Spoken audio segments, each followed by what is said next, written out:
Hello, today I want to talk with you about the most important thing in gypsy jazz, and it's your right hand technique. That's where the magic happens, and it really should work really well because the left hand always will follow. But in the right hand, you get your speed and you have to be really fluent, and it has to work like without thinking. And you really have to get this special technique into your muscle memory, because it's really different than other techniques. There's a really special technique in gypsy jazz, and it's based on this movement, the reststroke picking. We are playing mainly downstrokes, and I would say there are only two rules that you have to know. Like if you change a string, there has to be a downstroke. In this direction, it's naturally because we make this movement, the sweeping movement. So of course the next string is a downstroke. But in this direction, when we go up, we have those jumps. So we have to always jump in this direction. When we change a string, we have to play a downstroke. That's our rule. If we want to stay really in the gypsy playing technique, I mean, we could change, we could do something in alternate picking if we want, but for the original gypsy jazz technique, this would be the only rule. Maybe a second rule, which I really like: as long as the tempo allows it, play only downstrokes. So if we are in slow songs, or try to play only downstrokes. They sound better. And you get also a lot of speed by doing this, because everything that you can play with downstrokes, you will do, and then you will get faster more quickly also. Because you can always add the upstrokes to get more really fast then. And those are the two rules that I would give you. Everything else is, is like you have to get it into your feeling and into your muscle memory. But those are the two rules, and now we look exactly on how we plug the string. And if you see, I have an angle here in the wrist, which allows me to really do this movement, and you have to feel the weight of your whole arm on the string. Like you have energy here already, and if the energy gets too much, the pick will go through and land on the next string. Like this is the rest stroke picking. It's called rest because the pick will rest on the next string. So we play an E string, and then the whole weight of the arm rests on the next string. It has to feel like gravity is doing the work. Like it should feel really easy and naturally. It just falls down like this. And you have to be really careful about the angle. Like you go inside like this, the pick is in the direction of your face, nearly not too much up, but you have to really you have to be able to fall inside here. And one more important thing: every string you have to pick with the same angle. So don't do this and just do this wrist movement, and then you go like this and you plug your upper strings here, because you have this movement which feels natural, but which is not so good, because you have to be able to play every string on the same position here, about here, like on one line, and also with the same angle. So you have to go down with your whole arm like this to really be able to play every note with the same angle. And it's just like this. Just fall down, rest stroke.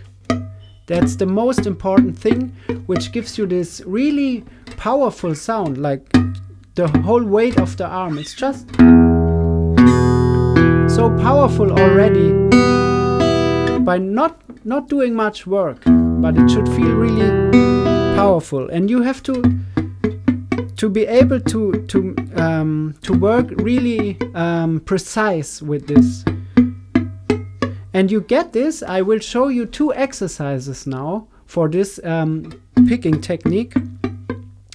The first one is really easy. I just pick a chord make my downstrokes. And in this direction I have to jump, as you see.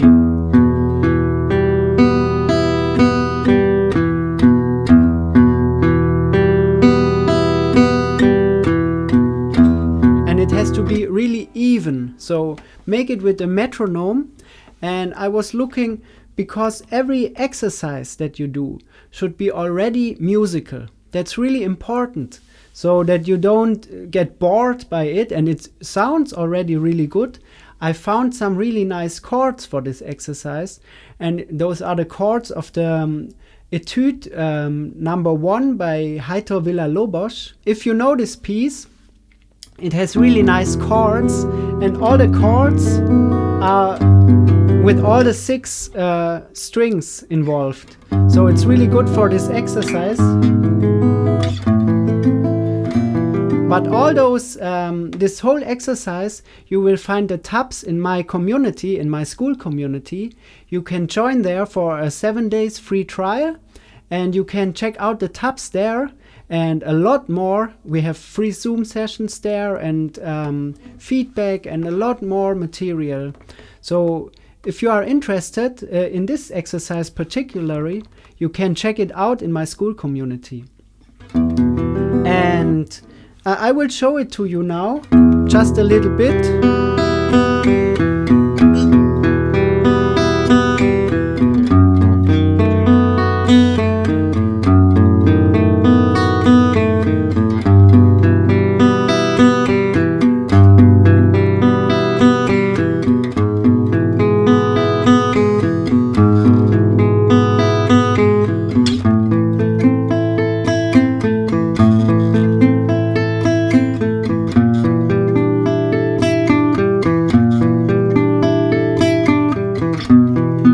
And so on, and it has many more really nice chords where you can always do this exercise, because you have to concentrate on the right hand first. So if it's hard for you, just stay on the E minor first. But if you get used to it, you will maybe play some more nice chords with it. And then the second step of this exercise is playing like 2 notes per string.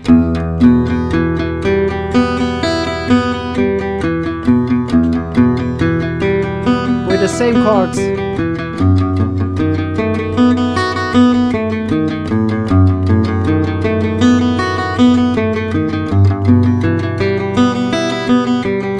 And so on. And then the next step would be 3 notes per string. And then we have this down, up, down, down, up, down, down, up, down. This triplet movement, which is really common also in gypsy jazz. And because we have down, up, down, and then now we change the string, there's this sweeping motion with again a downstroke. Down, up, down, down, up, down, down, up, down. And then jump again. Down, up, down, down, up, down, down, up, down.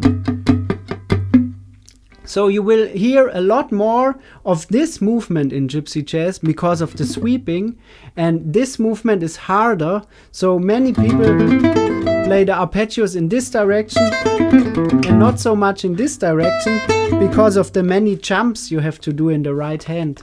But you will get used to it, and you can play them also really fast.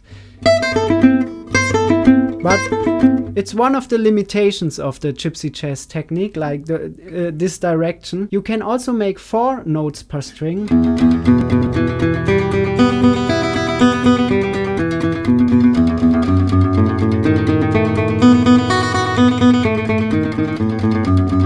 And so on. And that would be the last step to get really tempo in your right hand.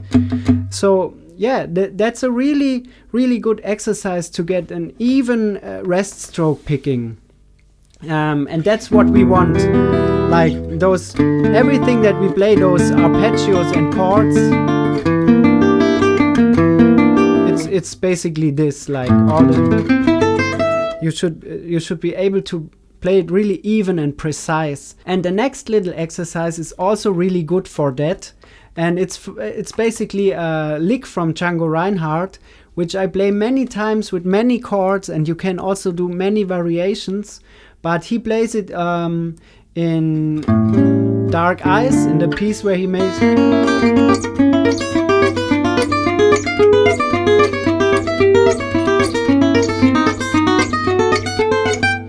tabs for this you find also in my Gypsy Jazz in the school community. And it's basically up, down, down, down. And it's really good to have this upstroke on the 1 on the strong beat to emphasize it so that it gets even, like 1, 2, 3, 4, 1 and 2 and 1. It's this movement. And you have to start really slow to get it really even. So don't make stuff like this. Stuff like this, it has to be really even. Da, da, da, da, da, da, da, da. Again, concentrate on your right hand. Start with open strings.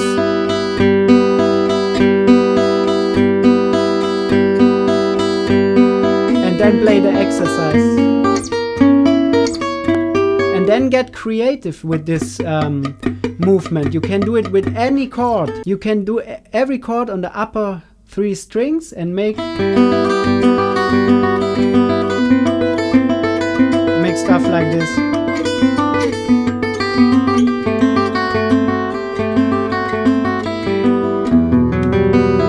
So this is something you should practice the most, your right hand technique. The sweeping, the rest stroke picking, it should feel so natural, and you don't, it's the best thing if you don't have to concentrate on it. If it's just incorporated and in your muscle memory and feel just so natural. Because everything that we do is based on this. It's the heart of your technique and one of the most important things to learn. So even if you are an advanced player already, or if you're just starting out, those are the exercises you have to do. Like, I do them also with metronome, the 1 note per string, the 2 note per string, and the 3 and the 4, like this. And as I said, if you want those cool chords from the Etude of Heitor Villa-Lobos, just check out my school community. We have so much fun there learning together, and I think it's really nice for you also. There is a 7 days free trial. Just check out the link, and I hope to see you inside. Bye bye.